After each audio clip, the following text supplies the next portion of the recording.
बचपन में मुझे स्कूल जाना कभी पसंद नहीं था। तो मैंने सोचा कि मैं उसे इस चीज से क्यों गुजारूं। 15 साल की उम्र में जब उसने 10वीं की परीक्षा पास की, तब मैंने उसे औपचारिक शिक्षा से निकाल लिया। और फिर उसने कहा, आप सबको इतनी सारी चीजें सिखा रहे हैं, पर आप मुझे कुछ नहीं सिखा रहे। मैंने कहा, तुम्हें बस ये जानने की जरूरत है।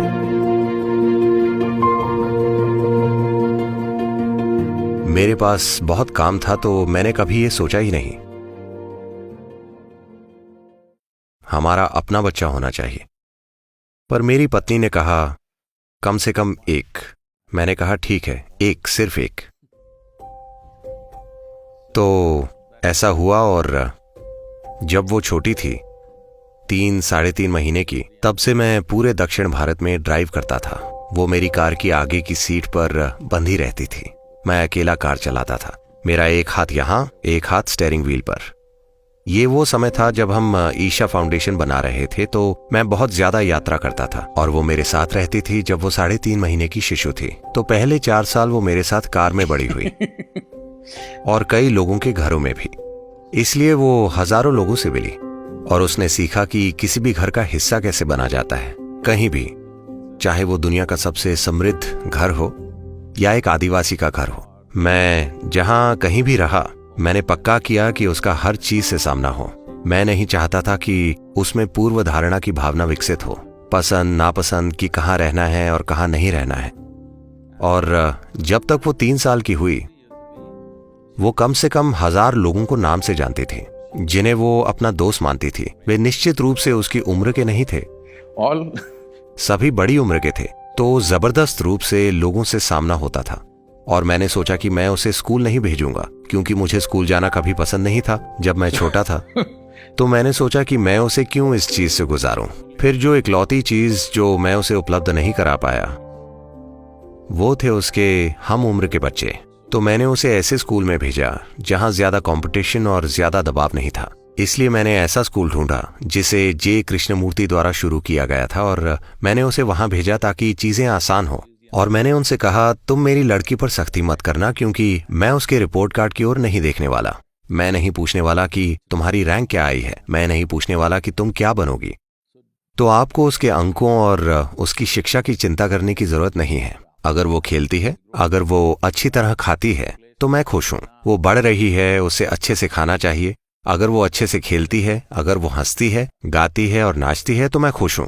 मुझे चिंता नहीं है, क्योंकि जब मैं स्कूल में था तो हर टेस्ट में मैं एक सा था। मुझे हमेशा 6 0 मिलते थे, क्योंकि मैंने किसी भी पन्ने पर एक भी शब्द नहीं लिखा। अगर वे जोर देते तो मैं अपना नाम लिख देता, नहीं तो मैं नहीं लिखता था। और फिर अंतिम परीक्षा होती थी, तब मैं सिर्फ 35 नंबरों के लिए मेहनत करता था, और मुझे हमेशा 35-36 ही मिलते थे। मैं हिसाब लगाता था। मैं 30 मिनट से ज्यादा कभी परीक्षा हॉल में नहीं बैठा। पहली घंटी और मैं हमेशा बाहर। मैं बस यही हिसाब लगाता था कि अपने दोस्तों के साथ अगली क्लास में जाने के लिए क्या करना होगा, और मैं बस वही करता था। मैं ये सब क्यों कह रहा हूं? क्योंकि ये सब कुछ मैंने बचपन में देखा था।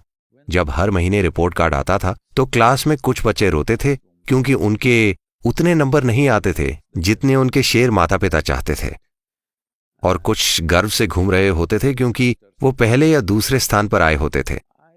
जब भी टीचर मुझे कार्ड देते, ये रिपोर्ट वाली चीज, मैं बस उसे लेता और अपने पिता को दे देता। मैंने कभी खोलकर नहीं देखा, क्योंकि मुझे लगता था कि ये टीचर और मेरे पिता के बीच की बात है। मैं दखल देकर नहीं देखना चाहता था कि क्या चल रहा है।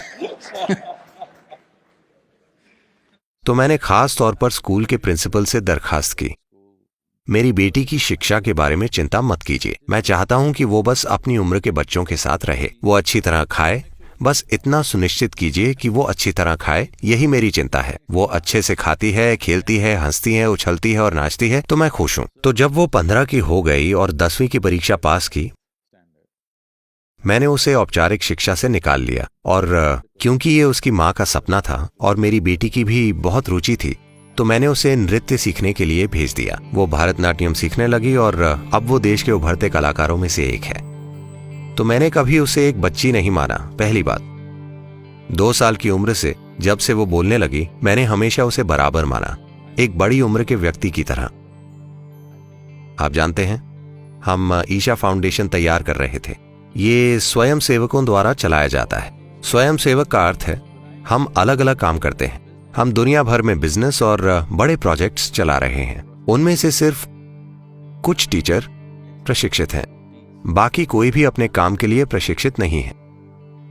ठीक है, क्योंकि मैं इंतजार नहीं कर सकता और आईआईटी या आईआईएम या ऐसी जगह से किसी को नहीं चुन सकता। वे जिन्हें आप सभी के द्वारा रिजेक्ट कर दिया जाता है, शायद वे मेरे पास आते हैं। जो भी आता है मैं उन्हें ले लेता हूं और इस काम उस काम हर तरह के काम में लगा देता हूं। तो जो काम एक शब्द में किया जा सकता है, मुझे 100 शब्द बोलने पड़ते हैं उन्हें समझाने के लिए, ताकि वे काम करते रहें, प्रतिबद्ध रहें, ताकि काम आगे बढ़े। और क्योंकि वे स्वयं सेवक हैं, आप उन्हें निकाल नहीं सकते। जो भी हो, आप उन्हें अकुशलता या किसी वजह से निकाल नहीं सकते।